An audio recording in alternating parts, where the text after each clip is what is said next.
We all have goals. Eat better, lose weight, get stronger, and more. Achieve your biggest goals with CompletingGoals.com.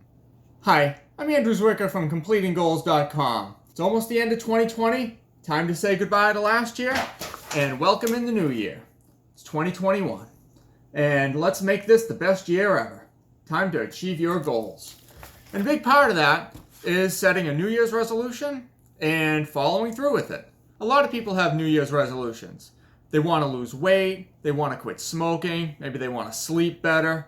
So they're really excited about that going into the new year, but then after a few days, after a few weeks, it kind of sputters out and they lose that momentum, and then before you know it, it's right back to the normal routine and the goal goes by the wayside. You don't want to let that happen.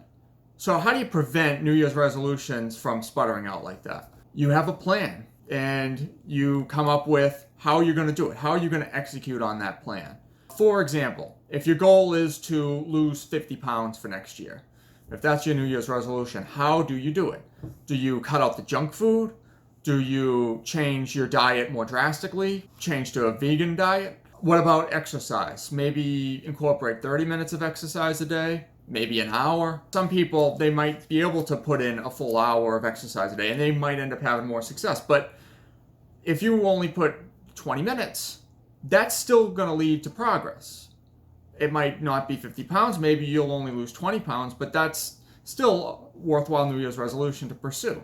So why do New Year's resolutions fall by the wayside? Because for a lot of people, New Year's resolutions are they're a conversation topic on New Year's Eve.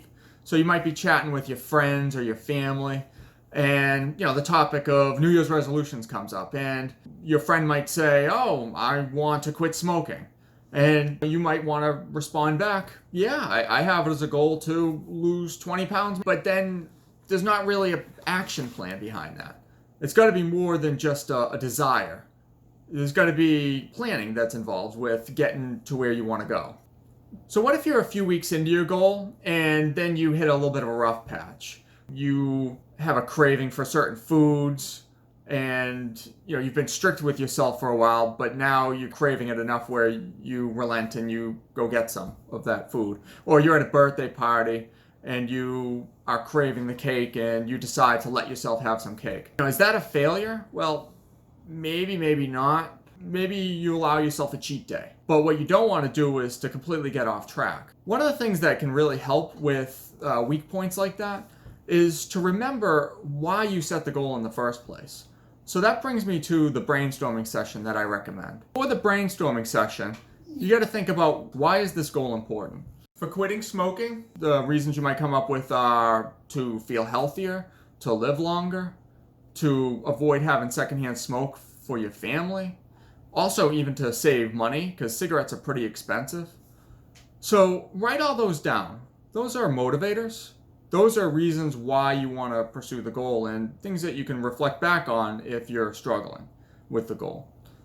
So then for each of those things that you wrote down, let's follow through with it. Let's ask the same question about those things. Why is that important? For example, for secondhand smoke, why is it important to not have the secondhand smoke? For your loved ones, for example, for your kids, you might be hearing them cough a lot, and you don't want that. Another possibility is the smell in the house. There's a persistent smoky smell in the house, and you don't want that to be hanging around. So come up with a list of reasons and write them down. And don't just focus on the first original motivator you had. Go through the whole list. So another reason might be because you wanted to live longer. So why do you want to live longer? Maybe it's because you want to enjoy a happy, healthy retirement. Or you can imagine yourself, you want to be able to grow old with your spouse. Well, whatever the reason is, write those ideas down, then reflect back to them if you're struggling with the goal. So now that you have your list of motivators, the next step is to imagine yourself in the future with your goal finished successfully. What does that look like? What does the new you look like? The healthier, happier you. Imagine that. What will you be able to do now that you've accomplished your goal? If it's quitting smoking, maybe you'll be able to take a nice long hike, for example. Maybe that's something that you'd enjoy doing that you can't really do right now. So imagine yourself climbing those hills and maybe even that mountain. What does that feel like? It's got to feel exhilarating. Or even for saving money from quitting cigarettes, maybe you'll be able to go on more vacations. Use that money to end up going to the beach. And imagine yourself at that beach, enjoying the beautiful weather. Now think about those visuals, hiking, being at the beach, or whatever you come up with. And see, how do you feel about those? Like, do those things bring you joy and happiness? If they do, that means you've done it right. You want to think of an image that brings you those types of emotions, that something that you really want. Next, what you should do is, for those images, you should write a few notes down why it was important to you and what the image that you came up with looked like, so that in a few months you can look back on it and reflect on that and remember the actual image that you came up with. And it should spark the same emotions that you had, the same drive and the same ambition. That's why I want to achieve that goal. And the final step is to think through how you're going to put this plan in place. You have your motivators. You know why you want to do it. And that's all written down. But how do you get from point A to point B? You need a plan. You need an action plan. So that might be, let's say the goal is to lose 50 pounds.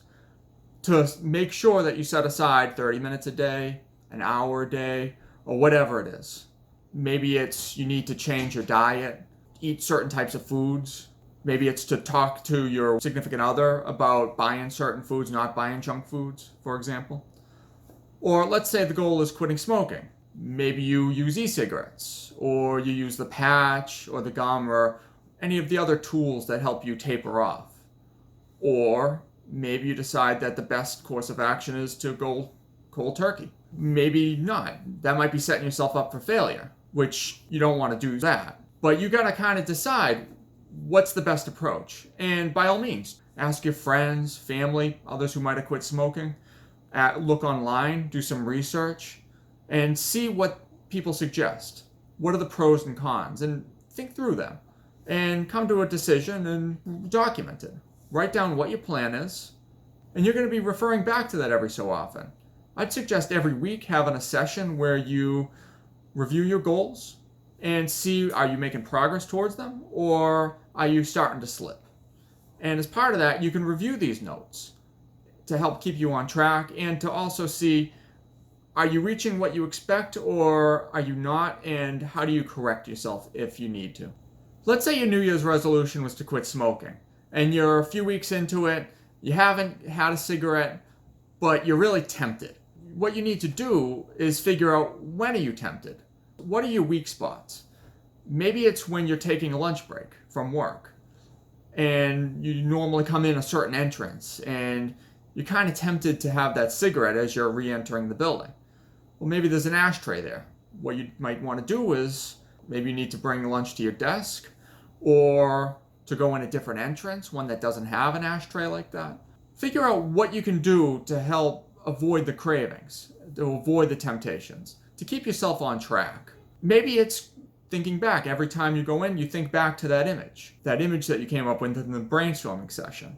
Maybe that's enough to keep you from going back to smoking. But whatever it is, follow through with it. And before you know it, you'll get a few months into it, and those cravings should die down. Or if it's weight loss, you'll start to see progress, and as you see more and more progress, you'll be motivated. Seeing that progress helps build momentum and will help you reach your goal. So that's it for today. It's almost time to set those New Year's resolutions. I'm ready with mine. If you set yours, you can make 2021 the best year ever. Have a great day. Thank you for watching. Like what you see? Please subscribe to my YouTube channel, leave a comment, and visit completinggoals.com to learn more how to achieve your biggest goals.